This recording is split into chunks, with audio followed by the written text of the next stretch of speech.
आज atoms and molecules की हम लोग शुरुआत कर रहे हैं। तो आप लोग अपनी स्क्रीन पर देख सकते हैं जो है मैं आपको एटम्स एंड मॉलिक्यूल्स के बारे में यहाँ पे बताने वाला हूँ। बच्चों ये क्लास 9th का चैप्टर नंबर 3 है जो कि काफ़ी इंपॉर्टेंट है आपके एग्ज़ाम पॉइंट ऑफ व्यू से। और आपको इस बार जो एग्ज़ाम देना है वो थ्योरी बेस है। पिछली बार का एग्ज़ाम था वो एग्ज़ाम आप लोगों का MCQ था। तो इस बार के आपका जो एग्ज़ाम है उसमें आपको लिखना होगा। तो ठीक है, बिना समय को जो है हम लोग वेस्ट किए हुए अपना क्लास चालू करते हैं। आप लोग कॉपी पेन लेकर रेडी हो जाइए। तो आज ये स्क्रीन पर तो जो है सबसे पहले देखिए थोड़ा सा इंट्रोडक्शन पार्ट देख लेते हैं कि एटम्स एंड मॉलिक्यूल्स क्या होते हैं, है ना। आपकी NCERT के बुक में भी ये दिया हुआ है, तो थोड़ा बहुत जानना हमारे लिए ज़रूरी भी है कि एटम्स एंड मॉलिक्यूल्स जो है वो किस तरह से होते हैं, कैसे ये लोग वर्क करते हैं। तो देखिए आप स्क्रीन पर देख रहे होंगे एटम्स एंड मॉलिक्यूल्स की हम लोग बात करते हैं। देखिए एक जो है डायग्राम मैंने आपको यहाँ पर दिया हुआ है, ठीक है। तो आ जाते हैं, देखिए यहाँ पर देखिए एक जो है महर्षि कानंद की हम बात करते हैं। स्टार्टिंग में देखिए बहुत सारी चीज़ें जो है घटनाएं थी जिसका विस्तार से आपको जो है बताया जाएगा। देखिए महर्षि कानंद ने बताया कि ऐसी चीज यानी मैटर के बारे में हम लोगों ने क्लास 9th में पढ़ा हुआ है कि ऐसी चीज जिसके टुकड़े अब ना किए जा रहे हैं तो उसका नाम जो है परमाणु रखा गया। महर्षि कानंद के द्वारा उसको बोला गया कि ये परमाणु है, यानी ये एटम्स है, ठीक है। तो इनको हम लोगों ने नाम दिया कि ये जो है वो एटम्स है। बहुत छोटे पार्टिकल्स को जो है हम लोगों ने क्या नाम दिया, परमाणु, या उसको कहा गया एटम। तो आप यहाँ पर देख सकते हैं, ठीक है। मैं आपको इसमें दिखा देता हूँ। देखिए महर्षि कानंद ने जो है बताया था, ये लिखा कि of the first person to propose that matter या पदार्थ is made up of very small particles, जिसको क्या बोला गया, परमाणु। परमाणु हिंदी में बोला जाता है, एटम को हिंदी में परमाणु कहा जाता है, और आप जो है मैटर को हिंदी में पदार्थ कहा जाता है। फिर बाद में जॉन डाल्टन नाम के एक व्यक्ति ने, साइंटिस्ट ने जो है इन पार्टिकल्स का जो नाम दिया, इंग्लिश में इसका नाम दिया एटम। इसको क्या कहा गया, एटम, ठीक है। और एटम का मतलब होता है ऐसे पार्टिकल जो फिर से डिवाइड ना हो सके। यानी आप अगर ऐसी किसी चीज को डिवाइड कर रहे हैं, डिवाइड करते करते आपने उसको इतना डिवाइड कर दिया, इतना तोड़ दिया कि दोबारा फिर वो टूट नहीं पा रहा, यानी फिर हम ऐसे पार्टिकल्स को क्या बोलेंगे, एटम कहेंगे, ठीक है। तो होप आपको ये बात क्लियर हो गई होगी। देखिए महर्षि कानंद का एक जो है पिक्चर मैंने यहाँ पर दिखाया हुआ है, ठीक है। और बहुत सारे इस तरह से स्टोरीज हैं, ठीक है, और जो चीज़ें हैं जो बताई गई हैं आपको एटम्स एंड मॉलिक्यूल्स के बारे में, अब आप यहाँ पर देख सकते हैं। अब देखिए जैसे जो एटम है, मान लीजिए कि एटम को बोला गया कि एटम्स स्फेरिकल इन शेप होते हैं, इस तरीके से एटम्स ये। अब मान लीजिए हमारे पास दो एटम्स हैं, अगर इन दोनों एटम्स को कंबाइन कर दें, दोनों एटम्स कंबाइन हो गए कुछ इस तरीके से, आपस में से कंबाइन हो गए, तो ये एटम कंबाइन होके एक मॉलिक्यूल का फॉर्मेशन करेंगे। क्या बना देंगे, ये बनाएंगे बेटा एक मॉलिक्यूल, ठीक है। तो ये हो गया हमारा एटम, और इन दो एटम्स को या दो से ज्यादा एटम्स को मिलाकर क्या बन जाता है, मॉलिक्यूल। जो आप यहां देख रहे हैं इसको क्या बोलेंगे हम लोग, मॉलिक्यूल, ठीक है। तो मॉलिक्यूल के लिए आप देख सकते हैं कि all matter is made up of small particle, जिसको एटम कहा जाता है, या फिर वो मॉलिक्यूल्स होते हैं। और डिफरेंट काइंड के या सेम काइंड के जो एटम्स होते हैं, ठीक है, या जो एटम्स होते हैं अगर वो कंबाइन होते हैं तो मॉलिक्यूल्स बनाते हैं। उनकी प्रॉपर्टी जो है वो डिफरेंट मैटर की अगर प्रॉपर्टी देखेंगे तो मैटर की प्रॉपर्टी डिफरेंट होगी। तो जाहिर सी बात है जो उसके एटम्स की प्रॉपर्टी होगी तो उन एटम्स को मिला के जो भी बना होगा उसकी प्रॉपर्टी बिल्कुल उसी की जैसी आपको मिल जाएगी, ठीक है। तो हम चलते हैं अब अपने, आप चाहें तो इसको लिख सकते हैं अपनी कॉपी में। देखिए यहाँ पर जो मैंने डेफिनेशन दिया है, आप इस डेफिनेशन को यहाँ पर नोट डाउन कर सकते हैं।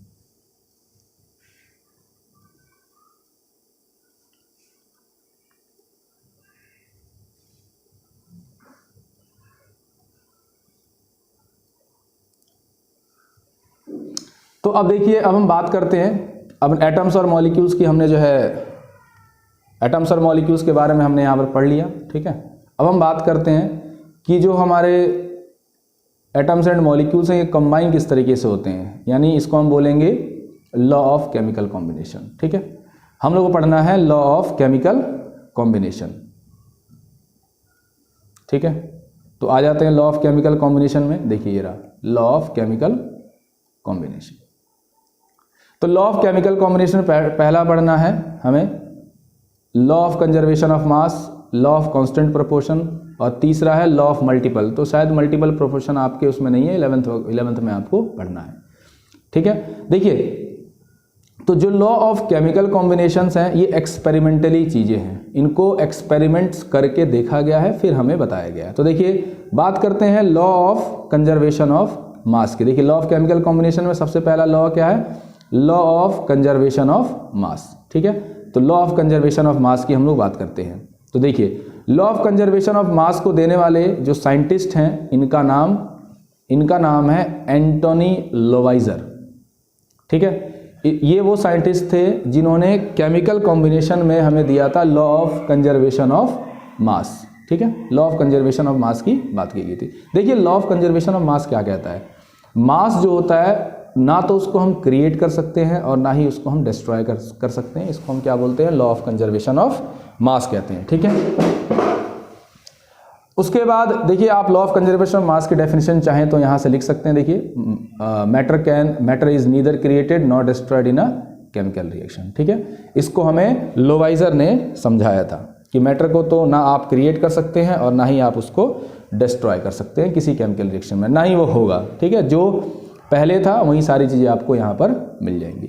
उसके बाद the law of conservation of mass का मतलब हुआ, देखिए मैंने बता दिया कि chemical reaction the total mass of product is equal to the total mass of reactant. इसका मतलब मैं आपको यहाँ समझाता हूँ, आप स्क्रीन पर देखिए। जैसे मान लीजिए कि आपके पास जो है 2 ग्राम का कोई सब्सटेंस ए है और दूसरा सब्सटेंस है वो 4 ग्राम है, ठीक है।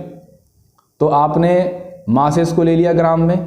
अब हमारे जो ये लॉज हमने अभी पढ़े हैं, इसका मतलब तो ये होना चाहिए कि अगर ये दोनों कंबाइन हो जाते हैं तो आफ्टर कॉम्बिनेशन जो हमें प्रोडक्ट का मास मिलना चाहिए वो कितना मिलना चाहिए, 6 ग्राम, ठीक है। यानी अगर इस साइड को हम बोलेंगे रिएक्टेंट साइड और इस साइड को हम बोलेंगे प्रोडक्ट साइड। यानी जितना मास रिएक्टेंट साइड में आपने यूज़ किया है उतना ही मास आपको प्रोडक्ट साइड में भी मिलेगा। दैट इज़ नोन एज जो है मास या law of conservation of mass, यानी कोई चेंज नहीं होता। देखिए आप लिखा है there is no change in mass during a chemical reaction, ना ही उसमें उसके बाद देयर इज नो गेन और loss in mass in a chemical reaction, ठीक है। यानी मास जो होता है वो कंजर्व रहता है, ठीक है। अभी ध्यान रखिएगा आपको।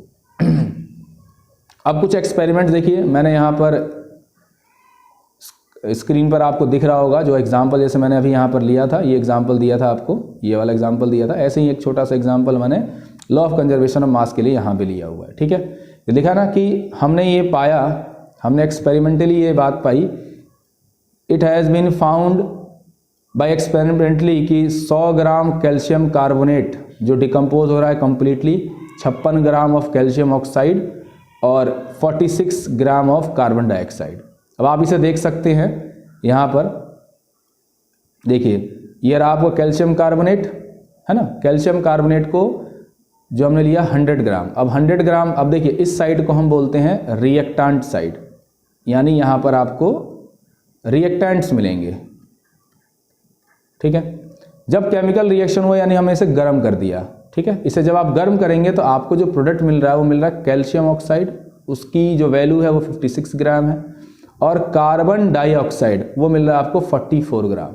अब आप देखेंगे कि जब 56 और 44 को हम ऐड करेंगे तो कितना आया, 100 ग्राम। यही चीज़ मैंने आपको, आप देखेंगे बिल्कुल सेम चीज़ मैंने आपको यहाँ पर समझाया था कि 2 ग्राम और 4 ग्राम, 2 अलग अलग रिएक्टेंट्स की वैल्यूज थी। जब हमने उसका प्रोडक्ट किया तो कितना आया, 6 ग्राम, ठीक है। तो यही चीज़ जो है हमने यहाँ पर भी परफॉर्म की है, ठीक है। तो ये आपका हो गया लॉ ऑफ कंजर्वेशन ऑफ मास, जो कि एंटोनी लोवाइजर ने हमें दिया था कि किसी भी केमिकल रिएक्शन में ना तो नया मास आपको क्रिएट होते हुए दिखाई देगा और ना ही वो डिस्ट्रॉय होते हुए दिखाई देगा, ठीक है। मास हमेशा क्या होता है, मास जो है ऑलवेज कंजर्व रहता है। तो आप फटाफट इसको नोट कर लीजिए, स्क्रीन पर आप देख पा रहे होंगे स्क्रीन पर, ठीक है। देखिए यहाँ पर इसका एग्जाम्पल भी है, मैं इसको थोड़ा सा छोटा कर देता हूँ, ठीक है। आप इसको नोट डाउन कर लीजिए अपने स्क्रीन पर से, ठीक है। अब हम चलते हैं आगे की साइड, अगली स्लाइड में चलते हैं हम लोग। अब एक क्वेश्चन है एनसीईआरटी का, एनसीईआरटी का क्वेश्चन है, आप देख सकते हैं सामने। क्वेश्चन ये कह रहा है, आपका जो है क्वेश्चन ये कह रहा है, देखिए एनसीईआरटी का, कि सोडियम सोडियम कार्बोनेट रिएक्ट करता है इथेनोइक एसिड के साथ। आप देख सकते हैं यहाँ पे सोडियम कार्बोनेट जो है वो रिएक्ट कर रहा है इथेनोइक एसिड के साथ, यानी इधर के साइड वाले को रिएक्टेंट बोला जाएगा। ये केमिकल रिएक्शन का साइन है। बनाता है सोडियम इथेनोएट और फिर बनाता है कार्बन डाइऑक्साइड और फिर बनाता है वाटर। तो प्रोडक्ट हो गया। अब यहाँ पे सबकी वैल्यूज दी गई हैं। देखिए जो आपको दिया गया, जब हमने एक्सपेरिमेंट किया तो हमें 53 ग्राम क्या मिला, सोडियम कार्बोनेट। ठीक है, आप देखिए यहाँ पे 53 ग्राम सोडियम कार्बोनेट मिला, जो कि 6 ग्राम इथेनोइक एसिड के साथ रिएक्ट करके बनाता है 8.2 ग्राम। 8.2 ग्राम आपको दे रहा है सोडियम इथेनोएट और 2.2 ग्राम आपको दे रहा है कार्बन डाइऑक्साइड और 0.9 ग्राम दे रहा है वाटर। अब आप देखिए, यानी हमें करना है कि जो इधर का जो मास है पूरा, वो इस वाले यानी रिएक्टेंट साइड का जो मास है वो प्रोडक्ट साइड के मास के बराबर होना चाहिए। यही कहता है लॉ ऑफ कंजर्वेशन ऑफ मास। तो आ जाइए इसको सॉल्व करते हैं क्वेश्चन को। ठीक है, तो आप देखिए यहाँ पे मास ऑफ रिएक्टेंट, तो मास ऑफ जो आपका जो रिएक्टेंट का जो मास है आप देख सकते हैं मास ऑफ रिएक्टेंट। तो रिएक्टेंट का मास, सोडियम कार्बोनेट का मास 55.3 है, इथेनोइक एसिड का मास 6 ग्राम है, 11.3 ग्राम आ गया। अब हम एक्सपेक्ट करते हैं कि हमारा प्रोडक्ट का भी मास इतना ही, ये आ गया आपका 11.3। ठीक है, इधर का भी 11.3 ही आना चाहिए। आप देख सकते हैं कि सोडियम इथेनोएट 8.2 ग्राम है, यानी इसकी वैल्यू 8.2 ग्राम है। कार्बन डाइऑक्साइड जो है 2.2 ग्राम है और वाटर जो है 0.9 ग्राम है। इन तीनों को अगर आप जोड़ेंगे तो रिजल्ट जो है आपको मिलेगा 11.3 ग्राम, यानी मास फिर से हमारा कंजर्व होते हुए दिखाई दे रहा है। यानी जो बात हमने पढ़ा था लॉ ऑफ कंजर्वेशन ऑफ मास, वो ठीक है जो बताया गया हमें। ठीक है, तो आप इस क्वेश्चन को कर सकते हैं, आपके एनसीईआरटी बुक में भी दिया हुआ है। ठीक है, चलते हैं हम आगे। आप चाहो तो इसको नोट कर सकते हो यहाँ से, है ना, या स्क्रीनशॉट ले लो। आगे बढ़ते हैं फिर। अब आ जाते हैं सेकंड जो पढ़ा था हमने। पहला पढ़ लिया law of conservation of mass, law of chemical combination में पहला है लॉ ऑफ कंजर्वेशन ऑफ मास और दूसरा है लॉ ऑफ कांस्टेंट प्रोपोर्शन। देखिए लॉ ऑफ कांस्टेंट प्रोपोर्शन को जो देने वाले का नाम था जोसेफ प्रॉस्ट। देख सकते हैं आप, इनका फिगर भी यहाँ पर है। जोसेफ प्रॉस्ट ने हमें लॉ ऑफ कंजर्वेशन ऑफ मास के बारे में बताया था। ठीक है, sorry, law of constant proportion के बारे में बताया था। देखिए अब ये क्या बताते हैं ये कहते हैं कि जब भी कोई चीज़ कंबाइन होगी ना, तो उसका जो प्रोपोर्शन होगा, जो उसकी मात्रा होगी, वो फिक्स रहेगी। यानी कोई भी चीज़ अगर आप कंबाइन कर रहे हैं तो उनकी जो मात्रा होगी, जो भी वैल्यूज़ होंगी, वो आपको फिक्स मिलेगा। ठीक है, तो आप देखेंगे कि एक केमिकल कंपाउंड जो है always consist of the same elements combined together in the same proportion by mass. ठीक है, देखिए कहने का क्या मतलब, जैसे मैं एक एग्जांपल मैं खुद आपको देता हूँ, यहाँ स्क्रीन पर आप देखिए जरा।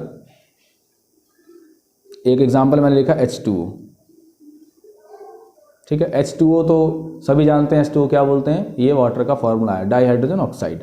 अब देखिए जो वाटर है इसका प्रोपोर्शन, इसका जो प्रोपोर्शन वाटर जो कंबाइन होता है वो कंबाइन होता है 1:8 रेशियो में। तो यानी ये मैंने अभी आपको बता दी, इसको मैं निकाल के दिखा दूंगा आपको 1:8 क्यों आया। 1:8 कहने का मतलब है कि ये जो प्रोपोर्शन आपको जो दिया गया है, अगर ये प्रोपोर्शन हाइड्रोजन और ऑक्सीजन का जो ये प्रोपोर्शन है, अगर ये बदल गया तो फिर जो ये वाटर है, ये मतलब इसका एग्जिस्टेंस खत्म हो जाएगा, ये उस तरह से एग्जिस्ट नहीं करेगा। तो यही हमें जोसेफ प्रॉस्ट ने बताया। इन्होंने बताया कि जो केमिकल कॉम्बिनेशंस होते हैं उसमें जो भी केमिकल्स होते हैं, जो भी एटम्स मॉलिक्यूल्स होते हैं, उनका प्रोपोर्शन फिक्स रहता है। अगर उनका प्रोपोर्शन बदल गया, ठीक है, उनके कंबाइन होने का रेशियो बदल गया, तो जो है वो कंपाउंड फिर वैसा नहीं काम करेगा जैसा आपको या मिला था या जैसा आपने उसको बनाया था। ठीक है, वो सब बदल जाएगा। तो ये है, आप चाहें तो यहाँ से डेफिनेशन लिख सकते हैं कि ये chemical compound always consist of the same element combined together in the same proportion by mass. ठीक है, इसका मतलब हुआ कि source what ever be the source from which is, जहाँ से आपने ऑब्टेंड किया हो या कोई मेथड लगाया उसको प्रिपरेशन के लिए, a pure chemical compound is always made up of the same element.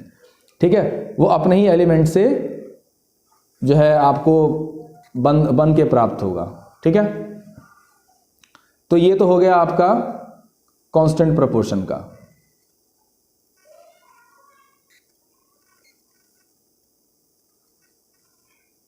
चलिए अब तो इसमें आगे बढ़ते हैं।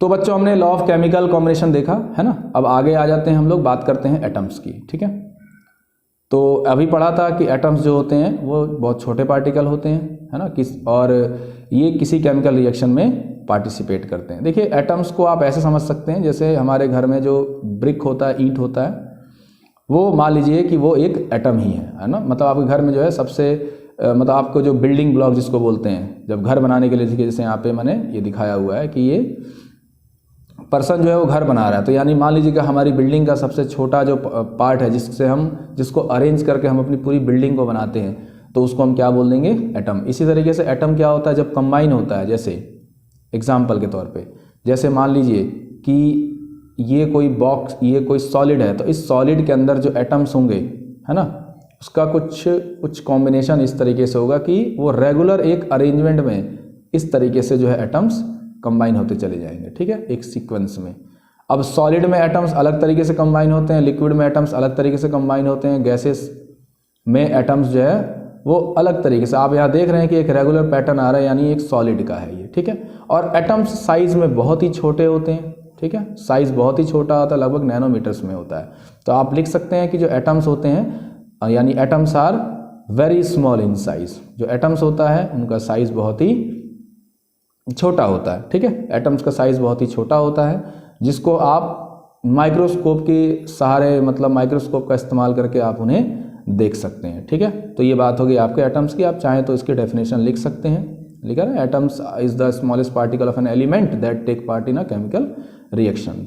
ठीक है, अब चलते हैं आगे। देखिए जैसे मैंने आपको बताया था कि जो एटम्स होते हैं बहुत छोटे होते हैं, यानी नैनोमीटर्स में उनका साइज होता है। ठीक है, तो अब बात इसमें देखिए मैंने लिख भी रखा है कि 1 नैनोमीटर का मतलब होता है 10⁻⁹ मीटर। ये 1/9 है। अगर आप इसको मतलब नीचे डिवीज़न में है, जो अगर आप इसको हटा देंगे, फ्रैक्शन हटा देंगे, तो आपको पावर जो लिखा हुआ है उसको माइनस में लगाना पड़ेगा। मैथ्स में आप लोग पढ़ते हैं।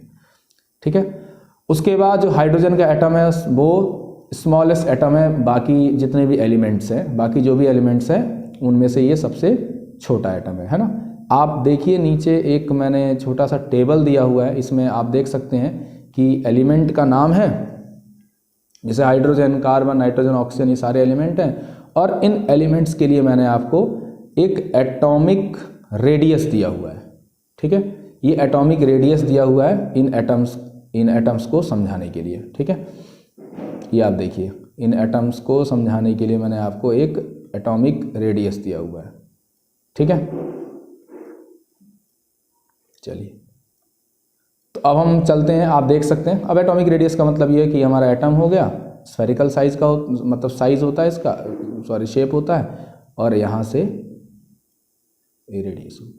ठीक है, तो ये एटम का एटॉमिक, अगर एटम का साइज छोटा है तो उसका एटॉमिक रेडियस छोटा हो जाएगा, एटम का साइज बड़ा है तो उसका एटॉमिक रेडियस बड़ा हो जाएगा। और जो भी इसका एटॉमिक रेडियस है उसको हमने नैनोमीटर्स में लिखा हुआ है। यानी अभी मैंने आपको लिखवाया था कि 1 नैनोमीटर का मतलब होता है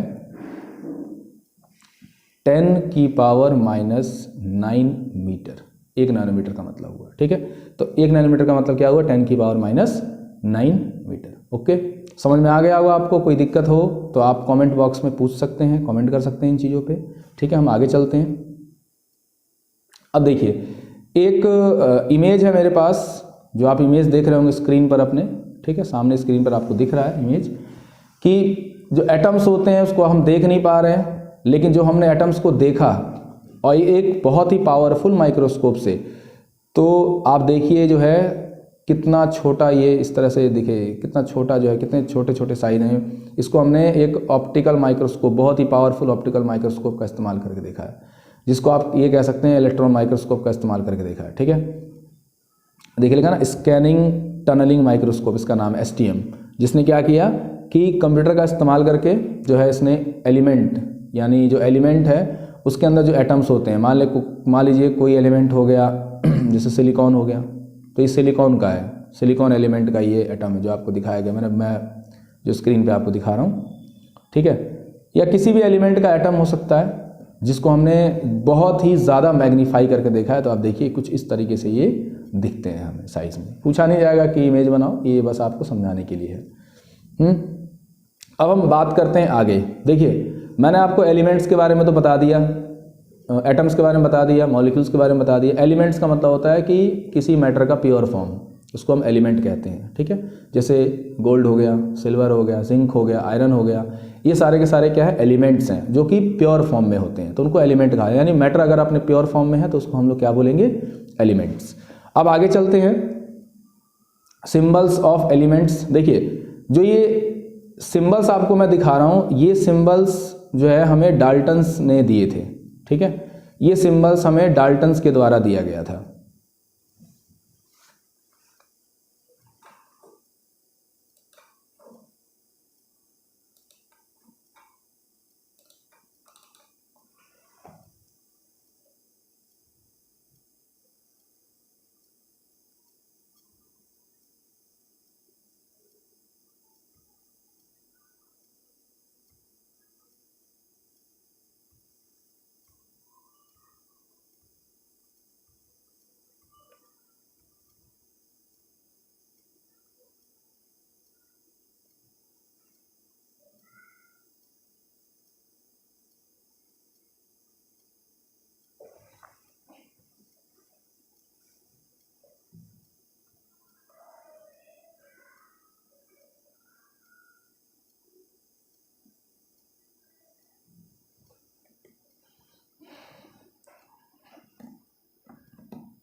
तो बेटा अभी हमने देखा कि एटम्स का साइज कैसा होता है, ठीक है। फिर हम बात करते हैं कि डाल्टन्स के द्वारा दिया गया एक एटॉमिक थ्योरी था जिसको हम बोलते हैं डाल्टन्स की एटॉमिक थ्योरी, ठीक है। देखिए डाल्टन्स की एटॉमिक थ्योरी, डाल्टन के द्वारा समझाई गई थ्योरी को हम लोग बताते हैं कि ये डाल्टन ने ऐसा ऐसा हमें एटम्स के बारे में बताया था, तो हम लोग इनको समझते हैं, ठीक है। देखिए जो डाल्टन ने एटॉमिक थ्योरी दी थी, उस थ्योरी में लॉ ऑफ केमिकल कॉम्बिनेशंस को भी एक्सप्लेन किया गया। लिखा है ना, देखिए कि based upon the law of chemical combination Dalton's atomic theory provide an explanation for law of conservation of mass and law of constant proportion. दोनों का उन्होंने एक्सप्लेनेशन भी करके हमें दिखाया, ठीक है। तो चलिए स्टार्ट करते हैं कि थ्योरी। पहला फर्स्ट पॉइंट ये कहते हैं कि जितना भी जो है मैटर होता है वो छोटे छोटे पार्टिकल से मिलके बनता है, जिसको हम क्या बोलते हैं, एटम।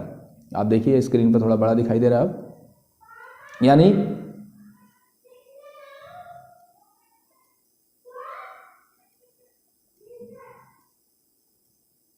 देखिए all matter is made up of very tiny particles, जिसको हम क्या बोलते हैं, एटम्स। यानी ये हमने पढ़ लिया है, ये अभी डाल्टन ने बताया हमें। दूसरा, atoms are indivisible particle. Dalton ने क्या बोला कि अगर ये एटम है जो कि ऑलरेडी बहुत ज़्यादा डिवाइडेड है, डिवाइडेड पार्टिकल्स है, तो अगर आप इसको बोलते हैं कि ये है एटम, ठीक है। हमने कहा कि ये वो पार्टिकल है जिसको हमने डिवाइड किया, तो अब ये डिवाइड हमसे नहीं हो रहा, तो हमने इसको क्या बोल दिया, एटम। यानी एटम्स क्या हो गए, indivisible particle according to Dalton's, ठीक है। डाल्टन ने ऐसा कहा। उसके बाद इन्होंने बोला विच कांट बी क्रिएटेड और destroyed in A chemical reaction. तो आप इस एटम को ना तो अब क्रिएट कर पाओगे किसी भी तरीके से, और ना ही आप इसको डिस्ट्रॉय कर पाओगे। तो ये प्रूफ करता है कि लॉ ऑफ कंजर्वेशन ऑफ मास सही है। यानी मान लीजिए इस एटम का मास 1 ग्राम है, तो अब आप इसको कहीं भी रिएक्शन करवाएंगे तो जब आप चेक करेंगे तो उस पर्टिकुलर एटम का, उस एलिमेंट के पर्टिकुलर एटम का जो मास होगा वो 1 ग्राम ही मिलेगा, अकॉर्डिंग टू डाल्टन्स थ्योरी, जो कि लॉ ऑफ कंजर्वेशन ऑफ मास को प्रूव करता है। कंजर्वेशन ऑफ मास हमने पढ़ा था कि जो मास आप रिएक्टेंट साइड में लेंगे वही मास आपको प्रोडक्ट साइड में भी मिल जाएगा, ठीक है। अब बात करते हैं कि atoms of an element have identical. Identical का मतलब होता है एक जैसा, ठीक है, और केमिकल प्रॉपर्टीज। यानी जो एटम्स हो गए, किसी एलिमेंट का जो एटम होगा, मान लीजिए कि मैं बात करता हूं गोल्ड की हम बात करते हैं, ठीक है। हम बात करते हैं गोल्ड की। अब मान लीजिए मेरे पास गोल्ड है, ये एक सपोज करते गोल्ड का ब्रिक है ना। अब गोल्ड के ब्रिक के अंदर गोल्ड के एटम्स होंगे, तो इन एटम्स का जो मास होगा, इन एटम्स का जो साइज होगा, और इन एटम्स की जो केमिकल प्रॉपर्टीज होंगी वो बिल्कुल आइडेंटिकल रहेंगी। यानी अगर जितने भी एटम्स आप यहां देख रहे हैं सबकी केमिकल प्रॉपर्टीज आइडेंटिकल है, उसमें कोई भी चेंज आपको देखने को नहीं मिलेगा। चलिए अब आगे बढ़ते हैं कि atoms of different element have different mass. सही बात है, अगर ये गोल्ड है, गोल्ड की जगह मैं सिल्वर का अगर यूज़ करता हूँ तो भाई सिल्वर की प्रॉपर्टी अलग होगी, सिल्वर का एटम का साइज अलग होगा, सिल्वर का केमिकल प्रॉपर्टी अलग होगा। ठीक है, तो ये भी बात डाल्टन ने हमें बताया। अब बात करते, देखिए एक तो ये जिसने प्रूव कर दिया लॉ ऑफ कंजर्वेशन ऑफ मास। अब हम बात करते हैं फिफ्थ पॉइंट की। ये कहते हैं कि atoms combine in ratio of small whole numbers to form compound. देखिए मैंने अभी आपको एक एग्जांपल दिया था H2O का, अगर आपको याद होगा कि H2O जो है वो 1:8 रेशियो में कंबाइन होता है ना। तो ये स्मॉल होल नंबर हो गया, और आपको जो है ये जो भी कंपाउंड मिलेगा वो एक स्मॉल होल नंबर या एक रेशियो में कंबाइन होते हुए, मतलब कंबाइन होगा, सॉरी जब वो कंबाइन हुआ था तो वो इस रेशियो में कंबाइन होते हुए आपको दिखाई देगा। ठीक है, तो इसको हम क्या बोलते हैं, लॉ ऑफ कांस्टेंट प्रोपोर्शन। ये आपको ध्यान रखना है कि लॉ ऑफ कांस्टेंट प्रोपोर्शन जो है वो यहाँ पर प्रूव हो गया। ठीक है, अकॉर्डिंग मतलब डाल्टन्स ने इस चीज़ को हमें प्रूव करके दिखा दिया। ठीक है, तो एटम्स वगैरह के बारे में हमने अभी बताया मैंने आपको, एटम्स जो होते हैं बहुत छोटे पार्टिकल्स होते हैं। ठीक है, जिनका साइज जो है बहुत ही नैनोमीटर्स में होता है। चलिए, तो आप इसको जो है यहाँ से स्क्रीनशॉट ले लीजिए। ठीक है, फिर हम आगे चलते हैं इसमें।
तो अब देखिए, तो बात हम करते हैं कि जो डाल्टन्स हैं, है ना, डाल्टन्स ने हमें एटॉमिक थ्योरी के मतलब एटम्स एंड मॉलिक्यूल्स के बारे में बताया, कैसे कंबाइन होते हैं, लॉ ऑफ केमिकल कॉम्बिनेशन और लॉ ऑफ कांस्टेंट प्रोपोर्शन के बारे में उन्होंने बताया और प्रूफ करके भी दिखाया कि इस तरह से कंबाइन होते हैं।